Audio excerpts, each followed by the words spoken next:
I don't know what's happened to Tucker Carlson. I don't keep track of that kind of stuff. I think I've seen maybe 2 programs since he left Fox, and during COVID, he was pretty helpful. There weren't too many people out there that were willing to say things that, we now know to be completely true. I mean, oh my goodness.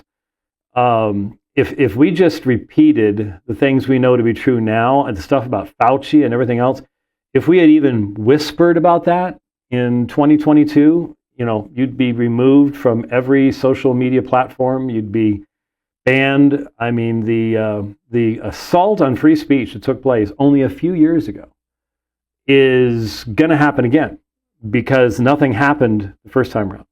No one's been held accountable. No one's been held responsible for doing those types of things. And many of them are still in power and just waiting to have the majority power back. And so the freedoms we have now, how much longer? Don't know. But we've been taking them for granted.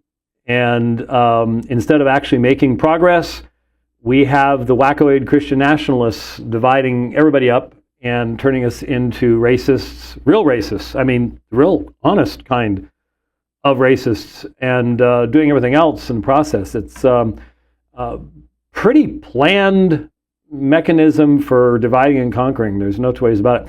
Anyway, so I saw the same picture everybody else saw. Joel Webbon and J.D. Hall being with Tucker Carlson's arm around them. I saw a few minutes of the exchange, and I only made one comment, and everybody misunderstood it because the vast majority of people on the internet, thankfully for them, and I'm thankful for them too, do not have the experiences that I have with J.D. Hall.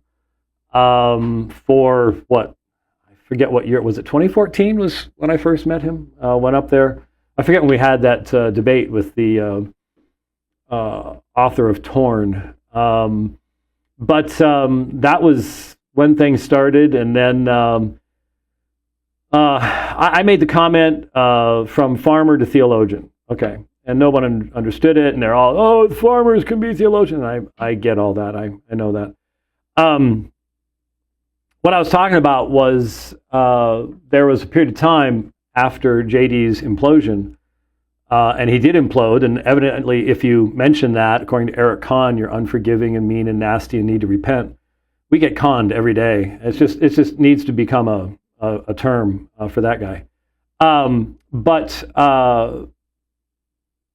I simply mentioned the public record, the reality that many of us before J.D. Hall's implosion had been the subject of his attacks, and J.D. has no limits. He has no boundaries. He, the things that he did, the things he said, the depths to which he would go to try to dig dirt on people. Never met anybody more zealous than Pulpit and Pen was and J.D. Hall was. But he self-destructed and just tried to destroy the church that he was in. Was kicked out of there. Legal problems, lawsuits, drug addiction. Everything just blew up.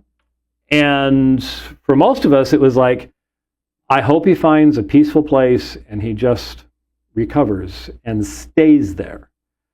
And so, there was this interview where they were talking with him, and he's on a farm and he's focused on his family. And for most of us, it was like, good, we have peace now, just stay there. Don't. But there are people who don't care about things like that, and so they've encouraged him to go right back to the very stuff that destroyed him in the first place. And they're using him in that way. And you know who you are. You know exactly who you are. And so he's back, and he's writing, and he hasn't written about how he doesn't think the moon landings happened yet, but that might have kept him off Tucker Carlson if they had known that. But anyway, he's back and writing about fake religious stuff like Judeo-Christianity and pretending to know all sorts of stuff about the Greek Septuagint and Hebrew text and stuff like that. And now he ends up talking about Israel and dispensationalism and Christian Zionism and all the same stuff.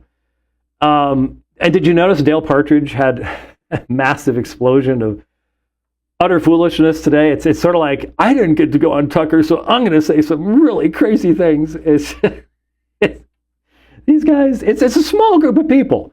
Did you see the study recently? It said like 69% of all violent crimes is committed by less than 1% of the people, and they're people that are known and things like that.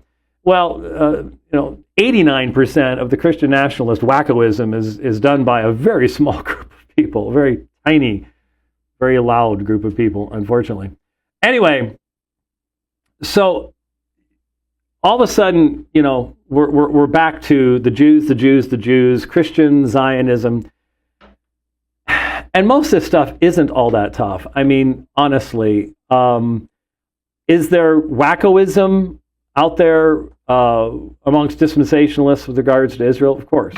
I mean, the books that have come out, and if you dare say, as I've said forever, I don't think that there's any kind. I do not believe the modern nation of Israel has any more role in biblical prophecy than the modern nation of Zimbabwe does, or Zambia, or anything. God has determined the borders of nations and whether they're going to exist or whether they're going to fall, things like that. But I don't believe for a second that the modern state of Israel is fulfillment of prophecy, fig tree, 1948, all that stuff. I don't see any reason to believe any of it. The modern state of Israel is a secular state. It's an LGBTQ affirming state. It's not our friend in that way. It's a semi-democracy. It's Netanyahu doesn't look like much of a democratically elected leader right now, to be perfectly honest with you. What they're doing in Lebanon is, I think, completely criminal. I have Christian friends who send me stuff from on the ground, from churches, Christian churches in Lebanon that are being destroyed by the Israeli forces. And so are they innocent and all that? No, they're not. They're unregenerate men, and so unregenerate men do evil things, and unregenerate men do things to serve their own purposes and all the rest of that kind of fun stuff. So no, when I see Christian pastors going over to Israel and doing these tours and all the rest of this stuff and just being used as shills for Israel, yeah, it's like totally unwise. But that was a given years ago. It may be at a fever pitch right now because of what's gone on since the supposed attack across the border, which I still sit there and go, how did that ever happen? There's too many weird things about what happened a few years ago that started all this stuff. I have serious issues. Has nothing to do with the Jews. The Jews are behind this, and the Jews are behind that.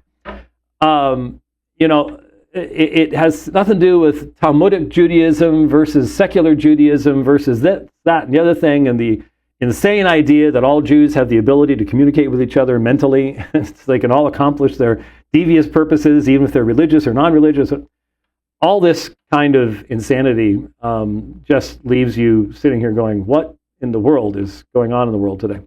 So you can hold historic views of biblical prophecy and the nature of the new covenant, and you can even, in the Reformed community, there are differing views as to Romans chapter 11, what all Israel means. Is there going to be a future restoration of Jews? There were lots of people who believe there's going to be a future restoration of the line of Abraham genetically, ethnic Jews in the future. There are people who believe that, people who don't. I don't. I'm not convinced of that biblically. But that doesn't make you an anti-Semite. That doesn't make you anything. It just you don't have to get into all this. The Jews are behind everything, and start posting memes of me with Jewish clothing on, looking like a rabbi. That meme is still floating around. By the way, if you want to get blocked, go ahead, post it. I'll be happy to take the moment to block you and make you go away and never see your utter foolishness again. That's perfectly fine. But anyway, so it is amazing that the one thing that we need to be focused upon, the one thing that we need to be dealing with, preparing our people for and evangelizing about, is the acidic impact of secularism on the human mind and soul and on human government. That's what's behind everything that's going on. And everybody wants to, it's like everybody, the idea is we have to come up with new names for these things. We need to come up with ways of getting people excited again. And we can't just keep beating the same drum, even though it's the same enemy. So now we have to come up with other ways. And so it's the Jews, and it's the Longhouse, and it's feminism. And what's the root of all this stuff? And nobody cares about what the root of all this stuff is, and hence they're not actually dealing with the issues. The root of all of it has not changed. And I know you got to come up with new terms. You're not up to speed, James. You're a boomer. You're old, and the enemy hasn't changed. I've told you the story before. It was after a program on KTKK radio in this little shack of a studio up around North Temple in Salt Lake City. Rich and I were up there, and I was just on with Van Hale. This was a long time ago. This was early 90s at the latest. Maybe have been late 80s. I'm not sure. Somewhere around that area. And the program's over. We're getting ready to leave. It's late at night. Tired. I don't know. It was like 2-hour-long program, something like that. And Van said something to us that has. He's still around. I checked. He hasn't kicked the bucket yet. He said, you guys keep focused on the same issues. You don't go chasing off after whatever the big popular thing is now. So that was right around the same time as the white salamander letter stuff came out. And we didn't jump on that. Now, why? Because we were so wise? No, because Gerald and Sandra Tanner smelled a rat. And I had still have such respect for them that I'm like, whoa, we're going to stay out of this one. And that was a good thing. We didn't jump on that bandwagon and chase that one around for a while. And he said, you guys stick to who God is, what salvation is. From the first time I met you to now, you just keep going after the same thing. And I don't know if he meant that as a criticism, but Rich and I took it as a major compliment. And I'm going to, if we end up, with 12 followers and a hand-printed newsletter again, which we've had in the past, believe me, that's fine. But I'm not going to change the focus upon what actually matters to start chasing after all this other stuff. And so the reality is what this nation needs to understand is who mankind is, who God is, and the fact that secularism and all its children, all its naturalistic materialism and everything else will destroy this nation and will destroy the human soul. And the lordship of Christ is the answer in all areas of human inquiry and endeavor. That's just all there is to it. And so we're not chasing after all that stuff, and we're not going after the Jews, and all the rest of that silliness. Just not going to happen.